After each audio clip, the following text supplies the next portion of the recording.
বিসমিল্লাহির রহমানির রহিম। আসসালামু আলাইকুম। জনতার রান্নাঘর থেকে সবাইকে জানাচ্ছি শুভেচ্ছা। আশা করি সবাই ভালো আছেন। আজকে যে রেসিপিটি করব সেটা হচ্ছে পটলের ডাল করব বা ডালের পটল করব, যাই হোক যেটাই হোক সেটা আমার পটল দিয়ে ডাল দিয়ে রান্না করব। এই গরমের মধ্যে খাওয়াটা ভালো। আর এখানে আমি কয়েকটা পটল নিয়েছি, সেটা লবণ আর হলুদ দিয়ে মাখিয়ে রেখেছি। এখানে কিছুটা তেল দিয়েছি, পটলগুলো ভেজে নেব।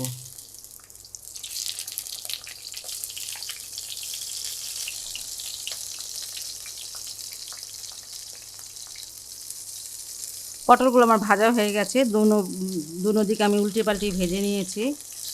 যেভাবে পটল মানে আমরা ভেজে খাই অতটা ভাজা লাগবে না, তার থেকে একটু কম ভাজা লাগবে,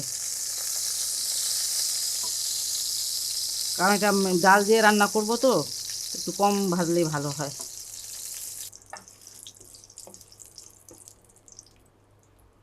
এই তেলে আমি 1 চামচের মতন তেল দিয়ে দিচ্ছি। দুটা পেঁয়াজ কুচি দিয়ে দিলাম।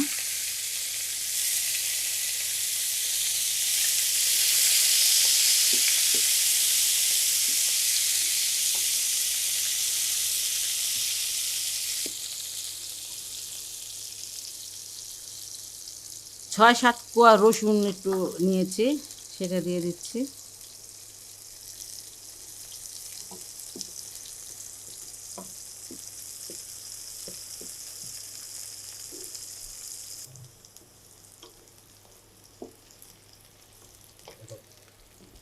পেঁয়াজটাকে আমি ভেজে নিয়েছি, এতটুকুই ভাজবেন, এর চেয়ে বেশি ভাজা দরকার নাই। এখানে 1 টেবিল চামচ আদা রসুনের পেস্ট, 1 চামচ হলুদের গুঁড়া, 1 চামচ মরিচের গুঁড়া, 1 চামচ ধনিয়ার গুঁড়া,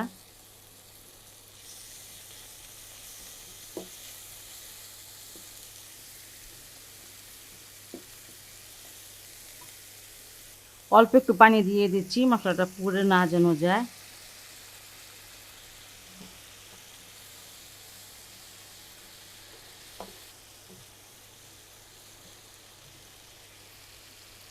স্বাদ মতো লবণ দিয়ে দেব।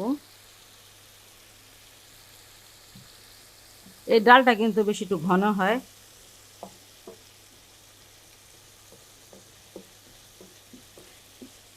আমি এটা মসুরি ডাল দিয়ে রান্না করব, আপনারা ইচ্ছা করলে মুগের ডালটা দিয়েও রান্না করতে পারেন।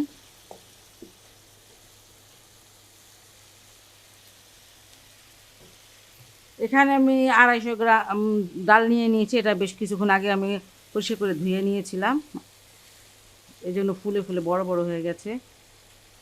ধুয়ে রাখলে হয় কি তাড়াতাড়ি ফুটে যায় ডালটা।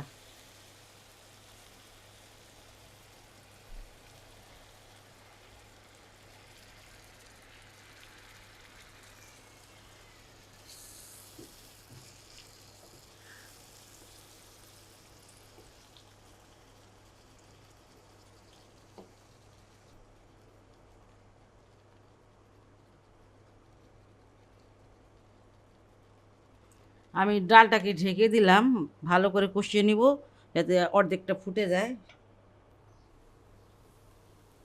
আমি কিছুটা পানি দিয়েছিলাম, প্রায় 50 গ্রাম বা 100 গ্রাম হবে, ঠিক মাপি নাই। পানিটা দিয়ে একদম ডালটাকে সিদ্ধ করে ফেলেছি। অল্প একটু পানি দিলে সিদ্ধ হয়ে যায়। আর এখন পানি দিয়ে দিচ্ছি। বিসমিল্লাহ। আর একটু পানি দিয়ে দিচ্ছি, 300 গ্রামের মতন পানি দিয়ে দিলাম।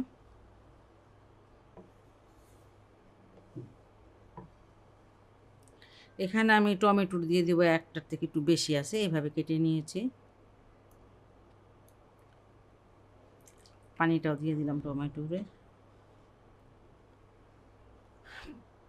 5টা দিয়ে দিচ্ছি কাঁচামরিচ। আর এটা আমি এখন ঢেকে দিচ্ছি কিছুক্ষণের জন্য, 5 মিনিটের জন্য। 5 মিনিট পর আমি আসলাম।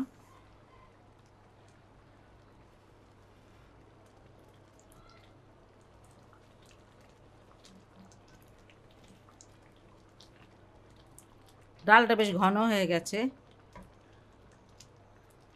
আর এবারে আমি দিয়ে দিব পটলগুলো।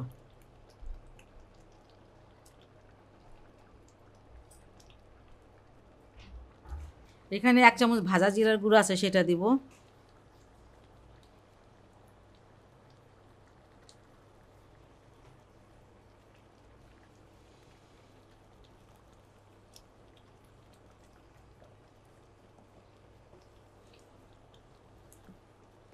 আমি কিন্তু মশলা কমই দিয়েছি, আপনারা ইচ্ছে করলে বেশি মশলা দিতে পারেন। আর এই গরমের মধ্যে মশলাটা একটু কম দিলেই ভালো, প্রচণ্ড গরম। আর এখানে ধনিয়া পাতা, সেটা দিয়ে দিলাম।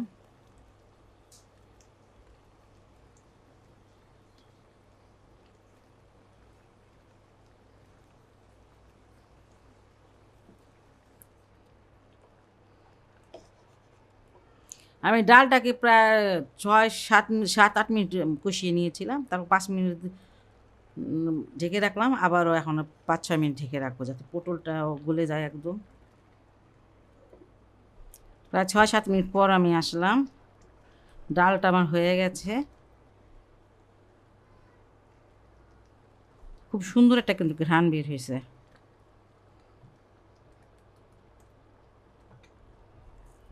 এখানে আমি কিছুটা পেঁয়াজ বেরেস্তা দিয়ে দেব, এটা দিলে এটা মানে স্বাদটা একদম চেঞ্জ হয়ে যাবে।